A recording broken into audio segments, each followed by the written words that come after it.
Hey, what's up YouTube? I'm the Fish Tank Guy, and today I'm going to talk to you about building a 10-gallon Nano Reef on a budget. So there are a lot of misconceptions about how much it costs to start and maintain a saltwater reef, how difficult it is, are there ongoing costs, is it always going to be super expensive?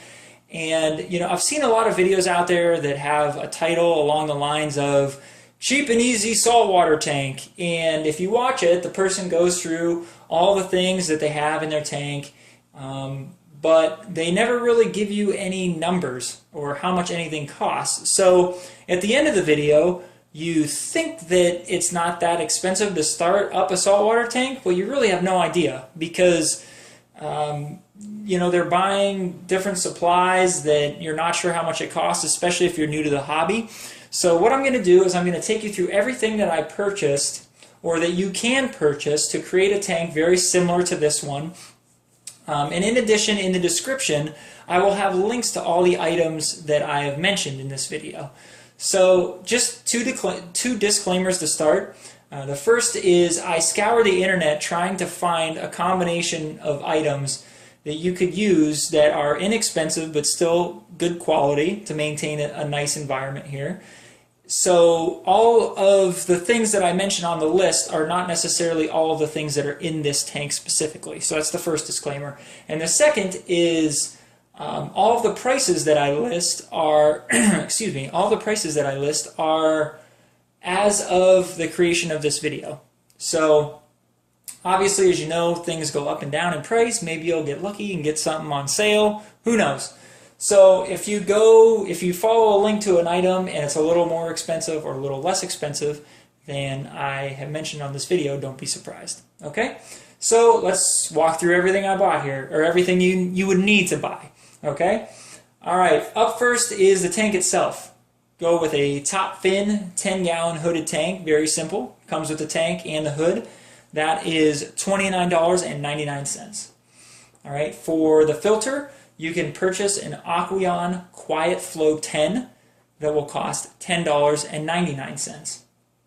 For the heater, you can go with an Aqueon 100-watt heater. Now, 100 watts, it's rated for a tank a little bit larger than this one, but if you live in a colder climate or your house or your basement, wherever you have your fish tank, if the temperature ever drops, you want to have a heater that's rated for a slightly larger tank so it can keep up with the colder temperatures. So an Aqueon 100-watt heater will cost $17.49. Now for the sand, I did not go with live sand, again because I'm thinking about being on a budget. This is called Carib Sea Argonite Aquarium Sand. It's a little bit, it's not as fine as some of the sands you can purchase, but that's good because very fine sand, it blows around really easily, with power heads and water movement. So I like a little bit thicker sand grain. It adds some more texture to the bottom of your tank. So a 10-pound bag of that will cost you $8.99. Up next is the power head that you see in the top right corner there. You can get a Rio Plus 180 for $13.03, very specific, 3 cents. And that will provide plenty of water movement and flow in your tank for any type of corals that you'd like to maintain. Now, there are difficult and advanced corals that might not might not be enough flow for those, but for any like beginner corals or intermediate corals, that'll be more than enough water movement in your tank. Now, up next are the lighting, or the lights in the lighting. A lot of people usually go with something like an LED or metal halide light, but once again, in interests of being budget friendly, I went with CFL bulbs. 2 Coralife 50/50 20-watt bulbs for a total of $30.70 for both of them.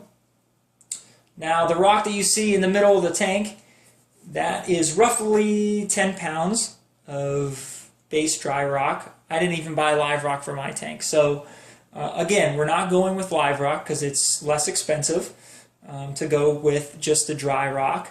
And you can get roughly 10 pounds of rock very similar to this. It's called Carib Sea South Sea Base Rock for $36.11. Up next Obviously you need water. A lot of people think you can just use tap water, but for a saltwater aquarium that's not a good idea. So you'll want to purchase distilled water. You'll need 10 gallons to start. It's about 85 cents a gallon for a total of $8.50. Now keep in mind, this is one of the ongoing costs of a fish tank. You will have to buy more distilled water when you do water changes. But again, at 85 cents a gallon, it's not really too expensive, so it's pretty manageable. Up next, you'll want some filter floss for your filter. You can get a big bag of that, and that'll only cost you $3. And then the other component of the water is obviously the salt. You can buy a 7.5-pound bag for $12.74. And the nice thing about a bag that size is that it actually makes roughly 25 gallons of water. So again, that is an ongoing cost, but paying that $12.74 up front, you'll probably be able to do a good amount of water changes before having to buy any more salt. Okay, so up next, the last three items are three pieces of, I'll call them hardware. You'll need to make sure your tank parameters and your salinity are good. Okay, the first is called a refractometer. That's going to run you $20, and it's a very precise tool for measuring the level of salinity in your saltwater tank. You'll also want a thermometer. Simple thermometer right there, you can see. That'll only run you about $3. And last but certainly not least is a saltwater test kit. Now this is going to be used to help walk you through the tank cycling process. It'll help you know when your tank is fully cycled and ready for fish and or coral. And it will also help you make sure that your water parameters stay in check over the course of owning the saltwater tank. That saltwater test kit will run you $22.20. So for those of you who are really good at math or have been adding along as I go, that comes to a grand total of $216.74. So you might think to yourself, wow, that's kind of expensive. I mean, in the saltwater hobby, that's not too bad of a price point to start at.